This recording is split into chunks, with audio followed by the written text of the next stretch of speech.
जय श्रीमन नारायण। ए पर जे टिप्पणी हम करे जा रहल बा रामानुजदास श्रीमान गट्टू वेणुगोपाल स्वामी जी के द्वारा दिहल गयल बा। अध्याय 4 ज्ञान योग श्लोक 38। न हि ज्ञानेन सदृशं पवित्रम् इह विद्यते तत्स्वयं योगसंसिद्धः कालेन आत्मनि विन्दति। ओम।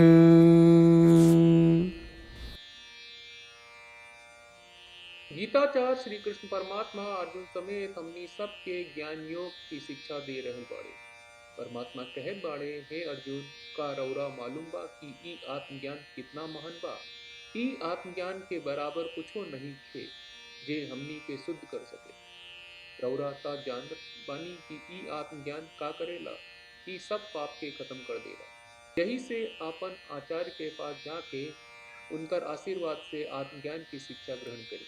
आत्मज्ञान के आपन मन में दृढ़ता से स्थापित करी और आपन काम करत घरी एकरा के लागू करी। ऐसे तुम्हार हृदय शुद्ध हुई जाई आ तू बुद्धिमान बन जाई। इसी तरह से श्री कृष्ण परमात्मा हमनी के आत्मज्ञान से आपन सब कर्तव्य के निभावे आ ज्ञान योगी बने खातिर प्रोत्साहित कर रहल बाड़े। श्री कृष्ण परमात्मा के शिक्षा के सुनत हमनी के आत्मज्ञान प्राप्त करे खातिर आचार्य से संपर्क करी और उ आत्मज्ञान के आपन हर कार्य में लागू करे के शुरुआत करी। तब समय के साथ ही हम ज्ञान योगी बन जाए। श्री कृष्ण परमात्मा के शिक्षा के ध्यान करत हमनी के सबके परमात्मा के वचन दोहरावत बानी जा।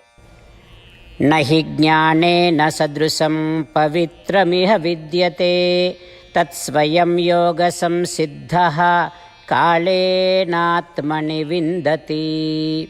श्रीमद् भगवत गीता का पूरा सार श्री कृष्ण परमात्मा ने अध्याय 18वें के श्लोक 65 से 70 में 8 काम करे खातिर दिले बाड़े। श्री कृष्ण कहले, हम ओ लोगन से प्रेम करनी जो लोग इन 8 बातन के मान तारे। हम ओ भक्तन के हर तरह से रक्षा करब। श्री कृष्ण परमात्मा के द्वारा बोलल गईल संपूर्ण भगवत गीता सुनला के बाद अर्जुन कहले, करिष्ये वचनम त्वा, जेके मतलब बा, कृष्ण मैं वही करब जौन आप कही। यही कारण बा श्री कृष्ण अर्जुन के हर तरह के सफलता आ विजय प्रदान करेले।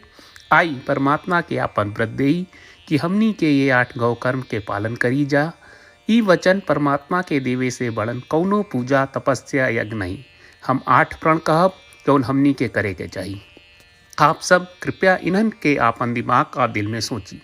श्री कृष्ण के आपन वचन देवे के ई तरीका में हमनी सबकी कल्पना करे के चाहिए कि श्री कृष्ण का चेहरा खुशी से चमकत बा और खुशी के एहसास करत बा। जय श्रीमन नारायण।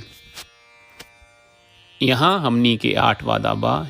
हमनी के पहला वादा, हे श्रीमन नारायण, आपका निर्देश के मुताबिक हम हमेशा तोहार ध्यान करब और तोहार बारे में सोचब। हमनी के दूसर वादा, हे श्रीमन नारायण, आपका सलाह का अनुसार हम हमेशा आपका भक्त रहब। हमनी के तीसर वादा, हे श्रीमन नारायण, हम आपन सब काम तोहरा सेवा के रूप में और तोहरा संतुष्टि खातिर करब। हमनी के चौथा वादा, हे श्रीमन नारायण, जैस की आप माने के कहले रहलू, हमरा बहुत विश्वास बा कि हम आपके होई और हम हमेशा आपन दोनों हाथ जोड़ के आपके नमस्कार करब और आपकी पूजा करब। हमनी के पांचवा वादा, हे श्रीमन नारायण, हमरा के तोरा बात माम एकम शरणम ब्रज 1866 याद कहले, जहाँ आप हमरा के आपन का अर्पित करे का कहा। श्रीमन नारायण, मैं हमेशा तोहरे शरण में रहब। हमनी के छठवां वादा, हे श्रीमन नारायण, हमरा के तोहरा बात माँ सुचहा 1866 याद कहले कि आप हमनी के शोक ना करे का आश्वासन दे रहे बड़े। हम अब और शोक ना करब। हमनी के 7वां वादा, हे श्रीमन नारायण, आपने हमरा खातिर श्रीमद् भगवत गीता के वितरण करके हम सबके कृपा कहले और आशीर्वाद दहले बा। हम वादा करत बानी कि रोजाना कम से कम 1 श्लोक पढ़ब या सुनब। हमनी के 8वां वादा, हे श्रीमन नारायण, आप गीता के पूरा मानवता तक ले गयलू। हम गीता में आपके दिव्य वचन के उन भक्तन तक पहुँचावे के प्रयास करब जे गीता से अपरिचित बा। हे श्रीमन नारायण, हम उई करम जौन तू करई का कहब, हम ऐसन व्यवहार करब जैसन आप चाहत बानी और हम खाली आपका खातिर काम करब। श्रीमन नारायण के रोज आपन वचन देहल कि हम ओइस करब जैस आप कहत बानी, ई अपने आप में बड़न पूजा बा। श्रीमन नारायण करशे वचनम त्वा, श्रीमन नारायण हम तोरे निर्देश के मुताबिक काम करब। सर्वम श्री कृष्ण अर्पणम अस्तु। जय श्रीमन नारायण। न हि ज्ञानेन सदृशं पवित्रम् इह विद्यते तत्स्वयं योगसंसिद्धः कालेन आत्मनि विन्दति। ॐ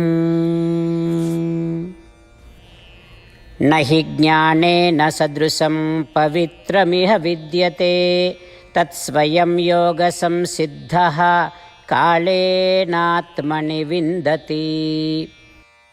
श्रीमन्नारायण करिष्ये वचनं तव। सर्वं श्रीकृष्णार्पणमस्तु। जय श्रीमन्नारायण। जय श्रीमन नारायण। सब भक्त लोगों से विशेष अनुरोध बा, जीवन में हर चीज में हमनी के तत्कालिक और प्रभावशाली परिणाम की अपेक्षा रहेला। एकरा खातिर आइए रोजाना 1 मिनट के समय निकालल जाए और नारायण आश्रम पढ़ल जाए। नारायण आश्रम प्राप्त करे खातिर नारायण आश्रम वेबसाइट पर जाई, जो www.narayanaashram.org है, और पंजीकरण में आपन नाम और ईमेल दर्ज करी। आपके द्वारा प्रदान कईल गई ईमेल पर आपका एक नारायण आश्रम PDF प्राप्त हुई। PDF में एक रामायण श्लोक, एक गीता श्लोक और एक विष्णु नामम बा। ये तीनों के मिल के नारायण आश्रम कहल जाला। हर व्यक्ति के ये श्लोक के अलग अलग संयोजन मिलेला। जब हर कोई 24,000 भक्तन के साथ रोजाना आपन नारायण आश्रम पढ़त आ सुनत बा, ता हर दिन संपूर्ण रामायण का 1 दौर, श्रीमद् भगवत गीता पारायण के 33 दौर और श्री विष्णु सहस्त्रनाम स्तोत्र पारायण के 24 दौर प्रतिदिन पूरा होएला। ई एक बहुत ही उल्लेखनीय और विलक्षण परिणाम बा, जौन हर एक दिन ऐस करे से निकलेला।